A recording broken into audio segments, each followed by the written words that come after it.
So guys, कल जियो financial services अपने quarter one के रिजल्ट्स दे रहा है और रिजल्ट्स आने से पहले एक्सपेक्टेशंस बहुत ज्यादा हाई होते हैं।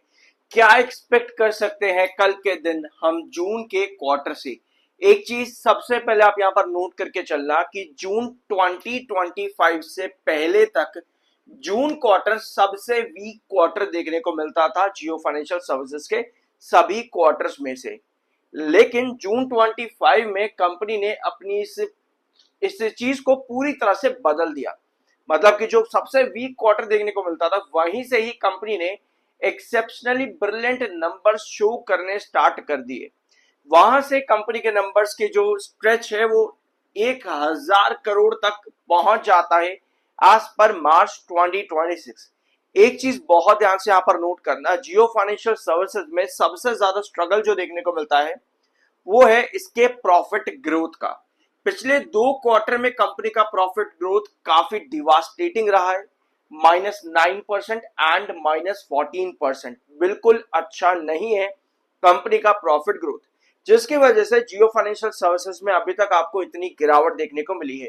ये एक रीजन होता है गिरावट के पीछे, दूसरा मार्केट किस तरह से परफॉर्म कर रहा है, तीसरा सेक्टर और चौथा टेक्निकल पॉइंट ऑफ व्यू। ये 4 रीजन जिसकी वजह से जियो फाइनेंशियल सर्विसेज में आपको 330 से लेकर के 220 तक और 30 तक गिरावट देखने को अभी तक मिली है। अब आपको एक चीज मालूम पड़ गई कि कंपनी में सबसे खराब चीज क्या है, इसका प्रॉफिट ग्रोथ एनुअल बेसिस पर। कल हम क्या एक्सपेक्ट कर सकते हैं?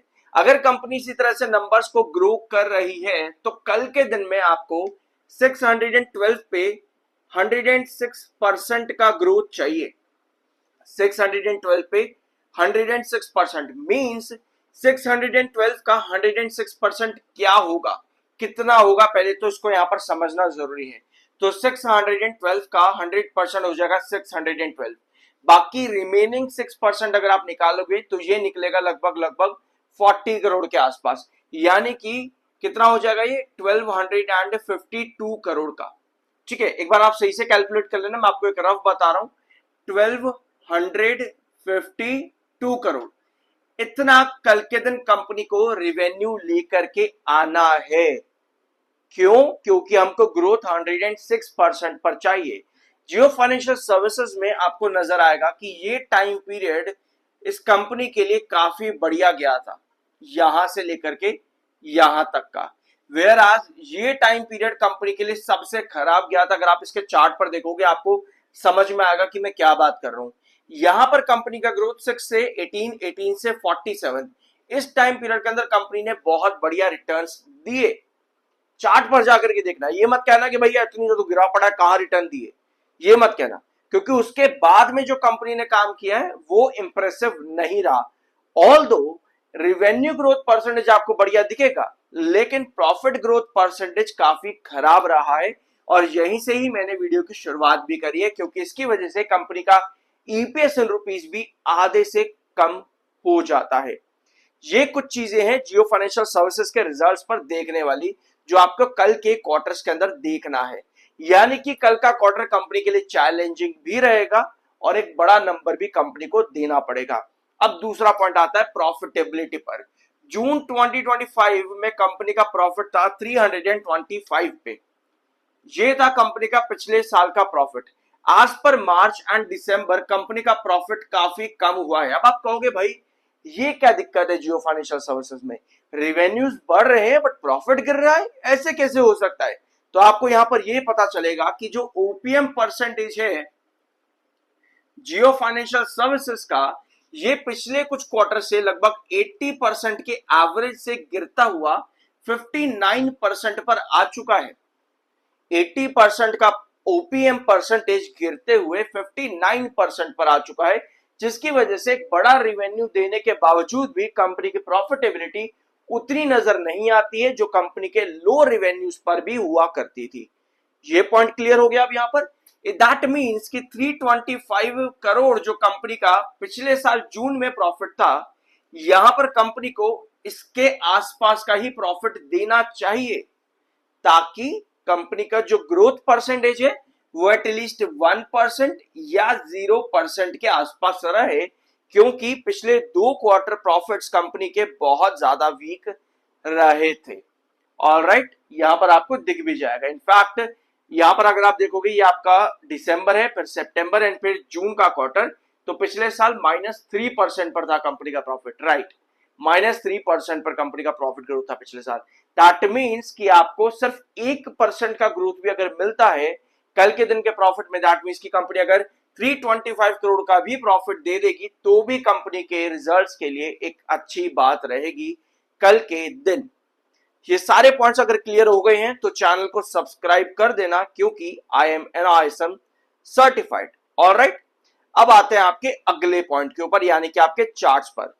चार्ट्स पर इसी सब चीजों की वजह से जो कंपनी का प्रॉफिट ग्रोथ परसेंटेज में सबसे ज्यादा खराबी है, आपको इसी वजह से स्टॉक पे हायर हाइज और लोअर लोज देखने को मिलेंगे। अभी जो मैंने आपको ग्राफ पे कंपनी का ग्रोथ दिखाया जो 8% पर गिर करके 47% तक गया था, उस टाइम पीरियड में अगर आप देखोगे तो स्टॉक ने भी आपको ये रिटर्न्स बना करके दिए, क्योंकि मार्च और जून का क्वार्टर कंपनी का बहुत अच्छा गया तो आपको अच्छी रैली भी देखने को मिली। बट पिछले प्रॉफिट ग्रोथ काफी वीक थे तो आपको स्टॉक में गिरावट भी नजर आई। यानी कि ये एक मेजर पॉइंट आपके लिए बन जाता है कि क्यों यहां पर हायर हाइज और लोअर लोज की कहानी बनती रहती है जियो फाइनेंशियल में। अब अगर मान लेते हैं कि कल के दिन कंपनी सभी पैरामीटर्स पर, रिवेन्यू और प्रॉफिट ग्रोथ पर सही खड़ी उतरती है, तो कंपनी में क्या चांसेस बन सकते हैं? 237 ये एक इंपॉर्टेंट प्राइस रहेगा जियो फाइनेंशियल सर्विसेज में कुछ भी छोटे मोटे ब्रेकआउट के लिए। तो 237 को अगर ये क्रॉस करता है तो 241 की पॉसिबिलिटी निकल करके आती है अगर कंपनी एक अच्छा रेवेन्यू और प्रॉफिट देने में कामयाब होती है। तो ये काफी स्ट्रगलिंग लेवल है, काफी स्ट्रगलिंग जोन है जियो फाइनेंशियल के लिए। अल्टीमेटली लॉन्ग टर्म ब्रेकआउट के लिए 254 अभी भी वही प्राइस रहेगा जो हम लोग यहां से लगभग 3 महीने पहले डिस्कस करते थे। तो अभी भी बड़े ब्रेकआउट्स के लिए 254 ही क्रॉस करना जरूरी है। शॉर्ट टर्म में आपको अगर कुछ भी बढ़िया नंबर कंपनी अगर प्रोवाइड करती है तो 237 से 241 रुपीज तक का प्राइस देखने को मिल सकता है।